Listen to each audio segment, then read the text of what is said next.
Hey guys, so today I have my midwife appointment, which spans the gap of 10 weeks where I hadn't seen the midwife. So I'm just getting ready to go in now to the appointment, and I hope everything goes well. I will fill you in on what happened, and that's it.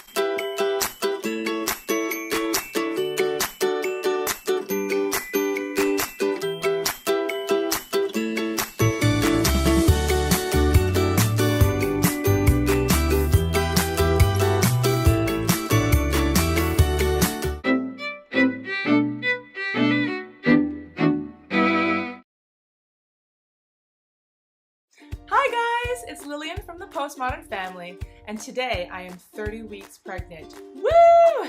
30. That means I'm in my last 10 weeks of gestation, and I'm very, very excited. I am hoping that I'll come a little bit early, like I guess all people do, around 39 weeks, but I also should be preparing my heart for a 41 or 42 week long gestation. You never know. But since I last talked to you at my 28 week bump update, I have seen the midwife, and this was the appointment that spanned a huge 12-week gap. So 16 weeks was my last appointment, and this is in the NHS. And then 20 weeks was where I had a scan with a different group entirely, so not a midwife, and they did the anomaly scan, also the gender reveal. And up to 28 weeks, I didn't see anybody. I am an American living in the UK. My first pregnancy was in the US, and I had seen the midwife pretty much every 4 weeks since 12 weeks pregnant, maybe even earlier. I had scans around 8 weeks, so I was constantly seeing people. I saw, in the beginning I saw an OB, and then I ended up switching to a midwife. Here in the NHS, and I've been really asking around if this is normal, not seeing as many, having as many visits. It actually is. So one comment that I did receive from some of my friends was maybe I'm not seeing as many people because it's my second baby.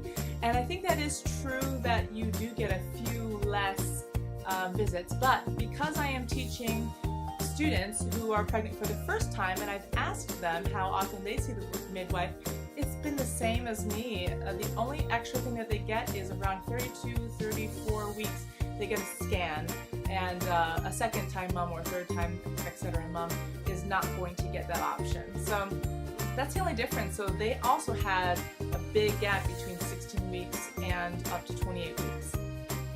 So my midwife appointment went really swimmingly. There wasn't anything wrong. She went through my anomaly scan and showed me on the little meter how the baby is measuring, and is measuring perfectly within the averages, so there's no concerns there. She took my urine sample and a blood sample for blood test, and I asked her what that was for because I felt like it was sprung on me, like, oh sorry, we have to take some more blood. And so I asked her what it was for, and she said it was to test for some more antibodies to make sure I didn't have anything bad in my blood, I guess. I am not afraid of needles or anything, so I was fine with that. And I think it's kind of funny because my daughter was there and she's watching. She's like, what's going on? What's going on? And she's not freaked out at all because I'm not freaked out at all. And so she drew some blood, and it's funny because she drew some blood. I have a really, really good vein right here. And that same day we went shopping, and I forgot that she had taken blood. So I was carrying like 2 full bags of groceries on my right arm, and it ended up getting a huge bruise there, and I was thinking, oh my goodness, I wonder if people think I do drugs, but anyway, I could just tell them I got my blood taken, etc. After that, she listened to the heartbeat and measured my fundal height and checked my weight, and everything was in normal averages. I didn't have any questions for her. I did tell her that I am planning on having a home birth with the NHS, and I did ask her how likely it was for there to not be enough midwives to come around, and she said that's impossible, you will always have 2. So that reassured me, and I did ask her how long it would take for them to get to me, and she said about 30 minutes. And that kind of reassured me as well because I had such a fast labor with my first. Let's talk a little bit about my physical symptoms. I have been feeling the baby kick much more strongly this past week, and in fact I can even feel where it feels like an arm is just kind of jutting into my body. or in leg, and some harsh kicks, and the baby is really growing. So at 30 weeks, the baby is supposed to be about, I think it was 15.7 inches long and about 3 pounds in weight, which is like 1.4 kilos.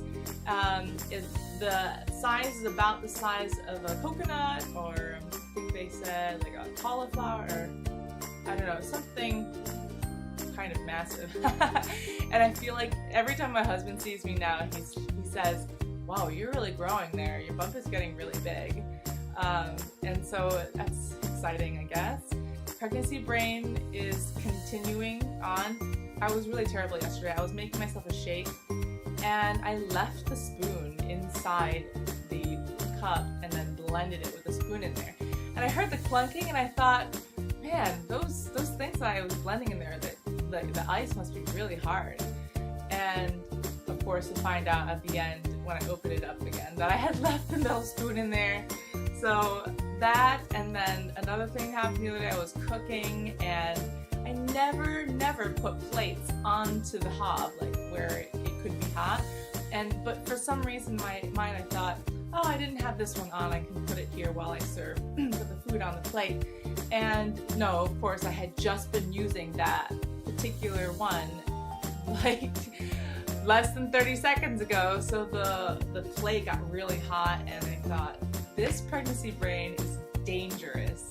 And I would call on my husband and say, honey, I need your help. I feel like I'm losing my mind, and it's serious, it's serious. I've been eating really well still, though I have been having cravings for grilled cheese sandwiches and Oreo milkshakes. And so I've only given in to the Oreos. I had some Oreos with some ice cream, but I didn't have a grilled cheese sandwich, which I'm still craving.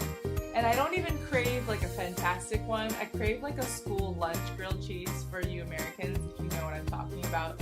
You know, like a fried up bread with some cheap cheese in there, dipped in some tomato soup. That sounds amazing.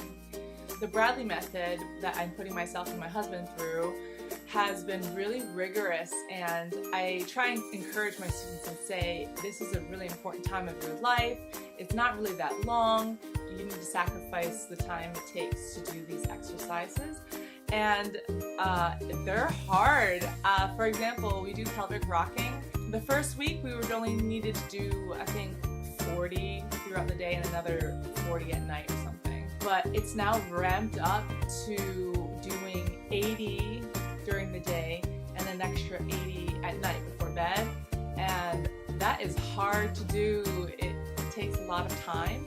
And then we're also doing Kegel exercises where you are contracting and holding for 2 seconds, and you're doing those 200 times a day. Sometimes I do my Kegel exercises in this position because you need to, when you're exercising your pelvic floor, you need to be contracting it but also stretching it out at the same time. So that's why it's so important. If you are doing Kegel exercises and you're not doing something like squats to stretch out the pelvic floor, then you need to be doing that hand in hand.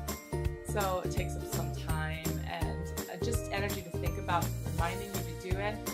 So, and then we also do butterfly exercises 7 times a day this week, and relaxation, which is the best and the most important, which is the most difficult for a lot of my couples because husbands get so tired at night and sometimes they don't get enthusiastic about it, but they're the coach, they're the birth coach, and they have to get on board and get enthusiastic and get motivating. So that's some advice for my husband that he needs to get enthusiastic about it. In his mind, he thinks, we've already had a natural birth before, why is she spending so much effort to make sure that she's doing all of these little tasks? Because, I mean, I almost pretty much did it without him there the last time. I mean, he was there on FaceTime, but...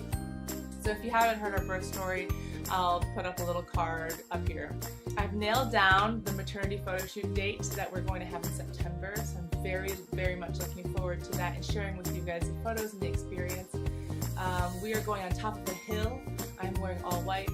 My daughter will be in the photos, so hopefully, I know the photos will turn out just gorgeous. So I just have to think about what I'm going to do with my hair and my makeup.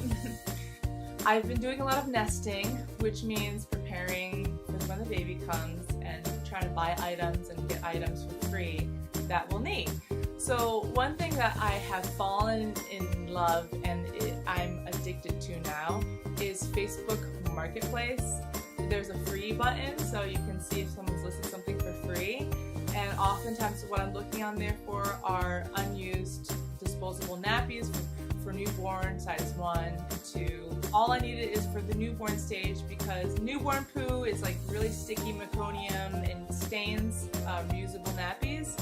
So I'm using disposables for the first few, and then once that passes into regular newborn poo, we'll switch over to reusable nappies. Someone was selling a bunch of newborn size, what are these called? Pajamas or onesies? Footed pajamas. But they came with snaps, which you might be able to see. And just remembering the first time around how annoying snaps are, we decided that we would take out all the snaps and sew in a zipper. So zipper pajamas are the way to go. I have no idea why so many people sell and make snapped versions. When it's the middle of the night and you're changing a bad poo that maybe had an explosion in it and you need to take it off and then you need to put a new one on. It is so annoying, especially if you have a baby who doesn't like lying on their back and they're crying and you're trying to find all these little snaps. That's super annoying. So I went through and I changed out so far 10 of these for zippers, and I found the zippers online for only less than £5. And then I have another batch of 10 that I have to do because I was just seeing if it would work out well first. But as you can tell, it looks great, it functions, and I'm very, very excited about being prepared this time around with zippered PJs. And then the other thing is my daughter, I made her a blanket when she was born or leading up to it.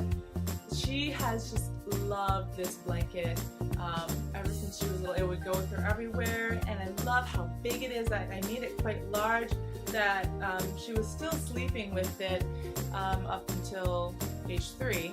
Oh, I finished my USA flag crochet blanket that I'm going to be using.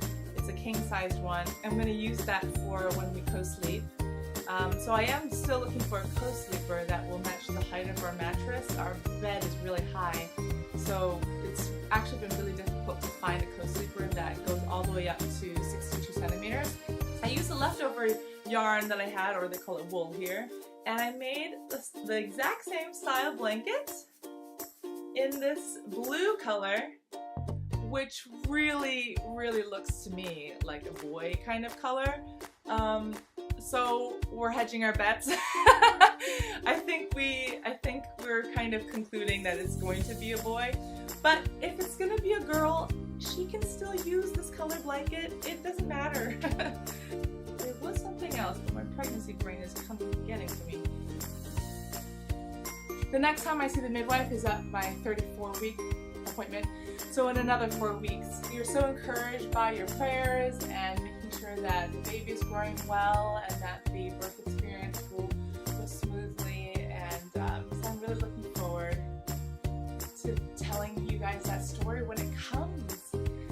So I'll see you guys hopefully in another 2 weeks.